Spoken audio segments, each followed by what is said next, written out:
Bom, quais são os principais pensadores liberais? Quais são os principais pensadores liberais? Então, eu vou falar aqui, em primeiro lugar, aqueles que são mais badalados, né? Aqueles que todo mundo que tem um pouco de cultura geral conhece. Então, os mais badalados e que todo mundo que tem um pouco de cultura geral conhece, John Locke, né? Primeiro lugar. Bom, você fez faculdade de filosofia. Como é que o John Locke era abordado na faculdade? Os professores elogiavam, criticavam? Na faculdade de filosofia, especialmente na Unicamp e na USP, né, que foram as duas onde eu passei, né? Eu sou graduado pela Unicamp, mas eu fiz duas matérias como um aluno especial na USP. Eles têm uma prática que facilita de maneira extrema o estudo de qualquer pensador. É que o professor de uma determinada matéria, ele vai ser especialista num pensador. E ao ser especialista num pensador, ele se compromete exclusivamente a expor aquilo que aquele pensador escreveu da maneira mais objetiva e mais desapaixonada possível. É uma coisa... Eu não vou dizer que é uma coisa de mau tom, eu vou dizer que é um verdadeiro pecado contra o Espírito Santo, numa reunião de congregação de professores, um professor dizer que o pensador que ele estuda é melhor do que o pensador que o outro estuda. Isso aí é motivo para... briga. Não é para briga, é para banimento da profissão, né? Banimento perpétuo da profissão. Então, se alguém fizer isso, é um crime contra a academia. Então, simplesmente não se faz.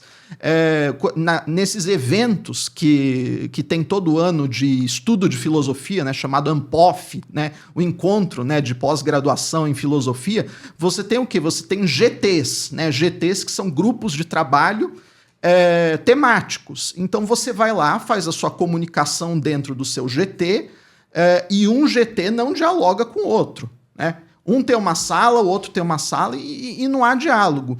Então, o que acontece? O professor, ele não pode, dentro da academia, dar a sua opinião pessoal. Ele não pode dizer que o pensador que ele estuda é melhor do que o outro. Ele simplesmente não tem autorização para fazer isso. Então, o John Locke, como ele é tratado dentro da faculdade de filosofia, ele é tratado por um especialista, né? Um especialista que diz, eu comecei a estudar John Locke quando eu estava na graduação, fiz uma iniciação científica, depois continuei no meu mestrado, no meu doutorado, e estou aqui, sou um especialista em John Locke, acho interessante, né? Mas há outras correntes possíveis, etc. Não dou aqui minha opinião pessoal. É assim, né? É assim que é tratado. Eles não fazem questões disputadas, né? Ixi. não há nada mais distante da academia, né?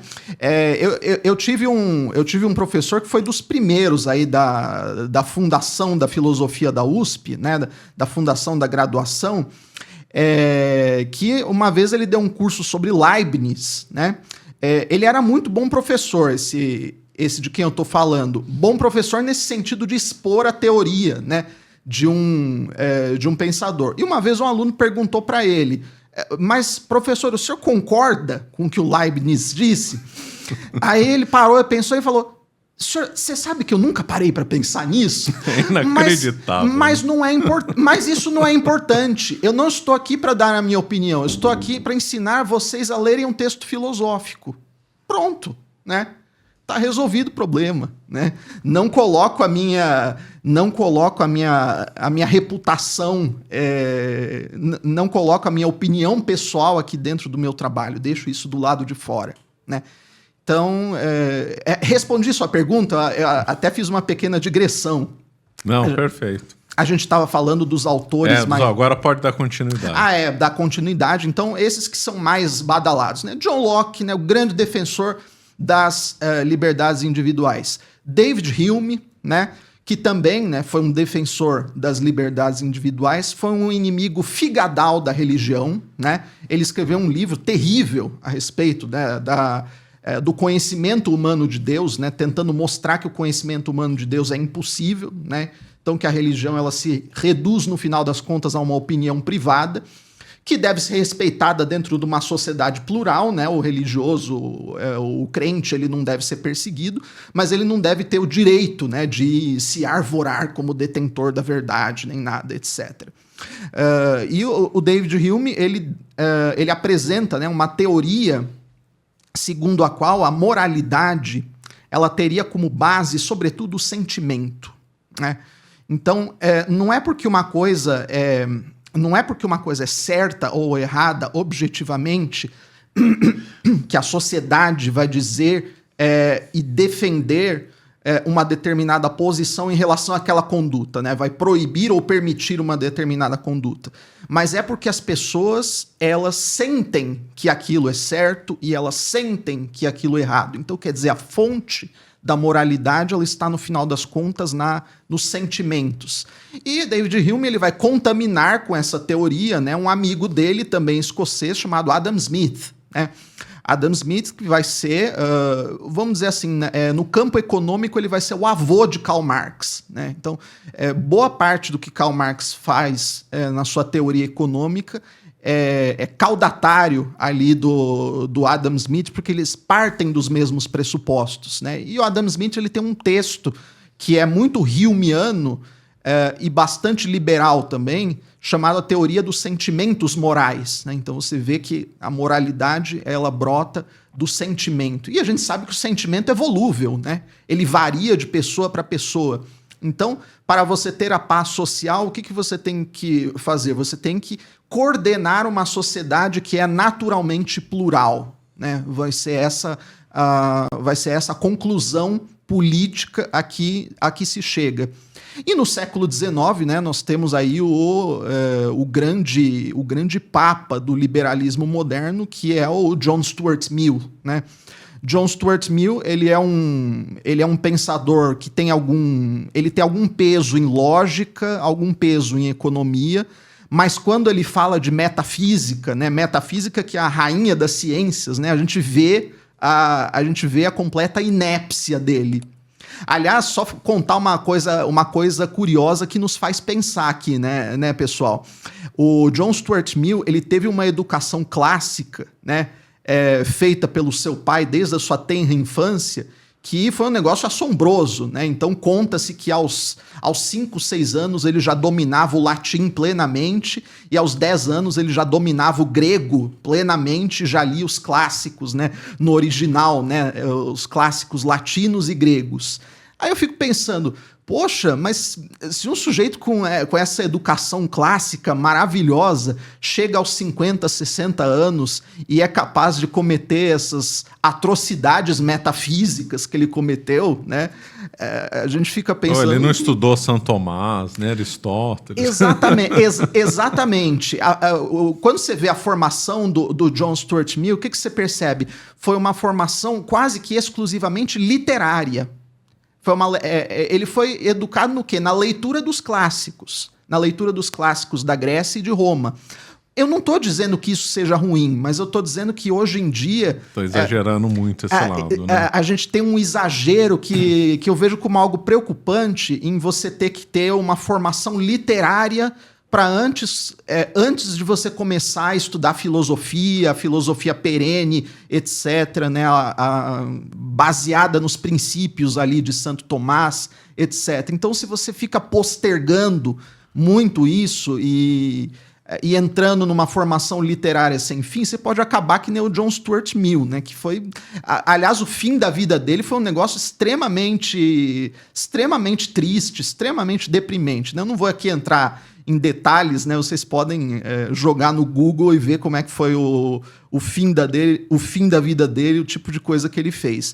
Então esses são os autores esses são os autores basilares, né, do liberalismo. Eu vou aqui citar outros dois que comumente, ou um deles é esquecido e o outro não é citado como liberal, né? Mas o senhor vai, e todos que estão aqui nos acompanhando vão entender o porquê da minha inserção desse sujeito no liberalismo. Eu estou falando de Thomas Hobbes, né? Thomas Hobbes, ele é conhecido pela teoria do Estado absolutista, né? Do Leviatã, que é aquele monstro estatal que se impõe sobre a sociedade. Mas por que o Leviatã ele tem que se impor sobre a sociedade? Por causa da antropologia do Thomas Hobbes. Thomas Hobbes ele diz que na sociedade vigora uma pluralidade de noções de bem e mal. Então as pessoas, cada pessoa individualmente, ela tem a sua noção do que é bem e do que é o mal, né? E aí essa noção ela vai conflitar com a da outra, que vai conflitar com a da outra, que vai conflitar com a da outra, até que a coisa escala para uma guerra de todos contra todos, né? Bellum omnium contra omnes, guerra de todos contra todos. E para parar com essa guerra, né, para pôr um fim a essa guerra, só um Estado forte que mantenha as pessoas na linha e que determine, de acordo com um critério dele, Estado, o que é o certo e o que é o errado. Então o Estado passa a ser absoluto em que sentido? No sentido de não responder a ninguém acima. Absoluto significa aquilo que basta a si mesmo, aquilo que não responde a nada que está acima. Então o Estado não pode responder o quê? Não pode responder a quem? Ao poder espiritual, ao poder da igreja. É ele, Estado, que escolhe aquilo que vai ser o certo e aquilo que vai ser o errado. Aquilo que vai ser premiado e aquilo que vai ser punido dentro de uma sociedade. Sem você ter esses pressupostos, não há liberalismo. Então o John Locke é um sujeito muito... O Thomas Hobbes, ele é um sujeito fundamental para a difusão do pensamento liberal. E eu queria aqui citar, né, por fim, um autor que acaba de ser lançado gloriosamente no Brasil. Contém ironia, o que eu acabo de dizer, né?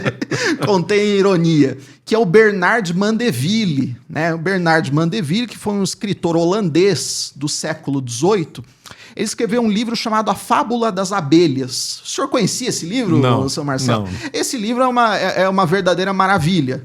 Contém ironia. É uma verdadeira maravilha. Ele tem como subtítulo, o senhor já vai entender tudo pelo título e pelo subtítulo, né?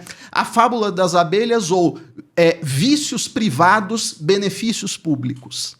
Então, como é a historinha que ele conta, né? Ele conta a história de uma colmeia em que você tem ali as abelhas, e cada abelha, ela vamos dizer assim, ela é afetada por um vício humano, né? Então você tem uma que é comilona, você tem outra que é glutona, você tem outra que gosta de mulheres, tô dizendo aqui gosta de mulheres no sentido de mulheres de má vida, né?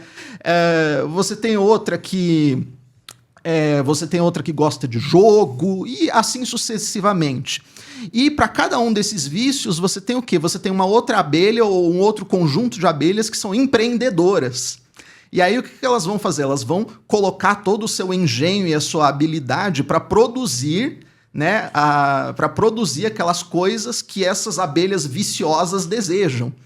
Então o que acontece? Em meio a esses vícios e a essa organização dentro da colmeia, o conjunto da obra se torna o quê? Se torna uma sociedade materialmente próspera, né?